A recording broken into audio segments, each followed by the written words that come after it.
any and all genres of games, and RPGs especially, borrow some element from roguelike gameplay stylings. Exploration, stat-based leveling up,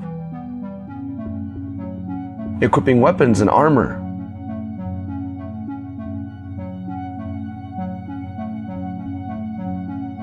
having to strategize how to face multiple enemies.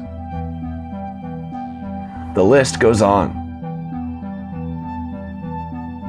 One could absolutely argue that some or all of these tropes are not unique to roguelikes, but roguelikes offer some of the earliest examples of many of these aspects in a computer gaming environment, and one cannot deny their influence even today. In this new Heart Officers video series, I, Zac, will be your host as we discuss mystery dungeon-style roguelikes, one of my favorite genres.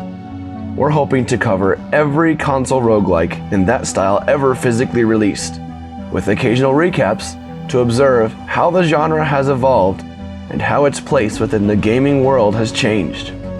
We'll be approaching this from the viewpoint of the Japanese games industry, but we will, of course, also compare and contrast that with roguelikes in the West. Welcome, friends, to Roguelike RETROspectives.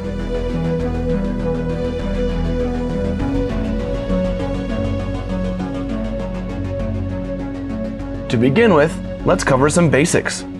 A common modern definition of a roguelike is any game with levels, characters, items, and so on that are randomly generated, and which often includes permadeath.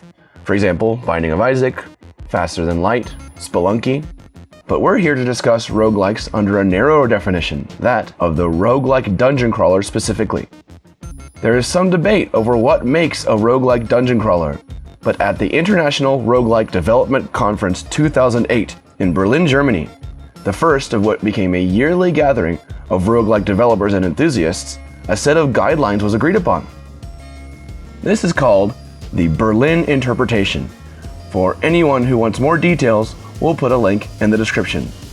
But in short, the Berlin Interpretation states that to be considered a roguelike, a game must be an overhead turn-based dungeon crawler RPG with random level generation in which the player progresses by traveling from one floor of a dungeon to the next while managing resources, health, and stamina, often with the game completed upon reaching the final floor.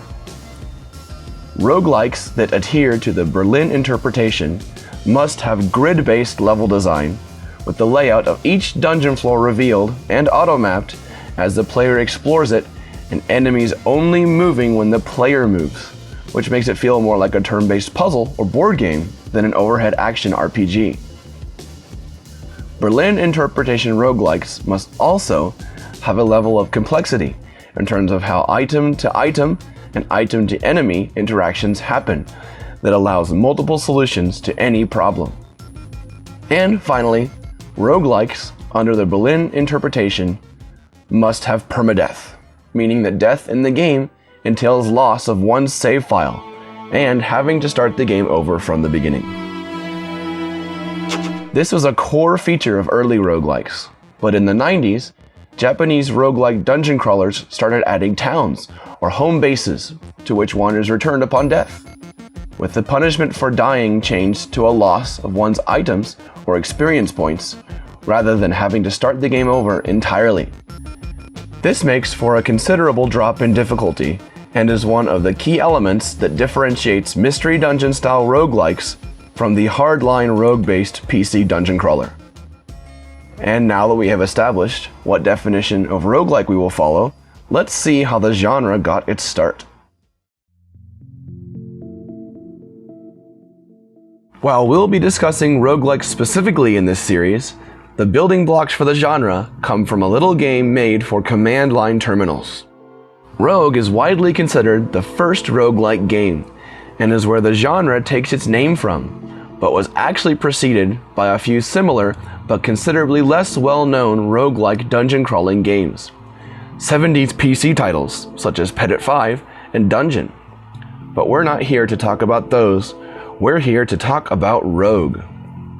Rogue was originally created by Michael Toy and Glenn Wickman on computer mainframes at UC Santa Cruz, using what was a new routine at the time that allowed simulation of graphics using ASCII characters. Rogue was inspired by the 1976 text-adventure game Colossal Cave Adventure, better known as just Adventure, and attempted to capture the exploration and problem-solving aspects of text-adventure games, but used random generation to allow even the creators of a game to enjoy it. Most of the existing adventure-type games had canned adventures.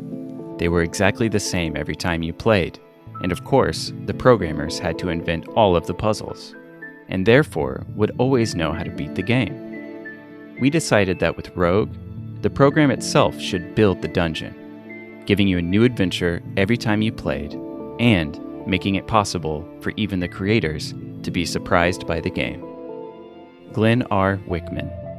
Rogue also borrowed dungeon design and combat elements from Dungeons & Dragons.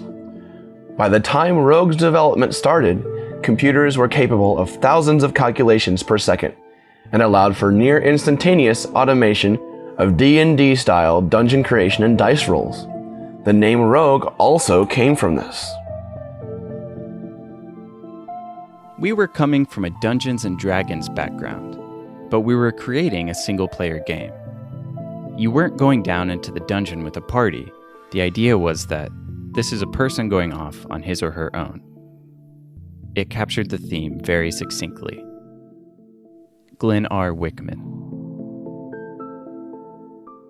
Rogue spread between college students and the like on ARPANET, the Advanced Research Projects Agency Network, which was a non-commercial predecessor to the Internet operated by the U.S. Department of Defense and its subsidiary responsible for military technology, ARPA, and was accessible by university students as well as government agencies.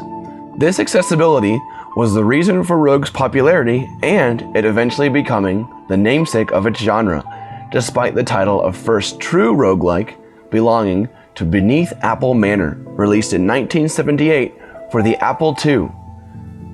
Beneath Apple Manor was only available through direct purchase from its creator Don Worth, and never gained the momentum that Rogue did. When Michael Toy got a job at UC Berkeley, Ken Arnold, the creator of the ASCII graphics routine used to create Rogue, joined in the game's development, and it was eventually included in a popular 1984 edition of the Unix operating system called BSD. Hence began the spread of Rogue as a well-known PC game amongst computer enthusiasts. And thus, thanks to the collaboration of 3 computer enthusiasts in the early 80s, a genre was born. Rogue's ubiquity led to many imitators and offshoots on various computers that made changes and improvements to gameplay, graphics, and many other aspects. These include titles such as Moria, Angband, Atom, and NetHack. NetHack is, in fact, still being updated, with the most recently released version at the time of this video's recording being in 2018. That popularity among the core PC gaming scene eventually led to the genre spreading to consoles as well, which will be what Roguelike RETROspectives is all about. We'll be covering each title in detail, starting with a batch of releases for a certain 80s Mattel console. Subscribe and stay tuned so you don't miss it. Thanks for watching.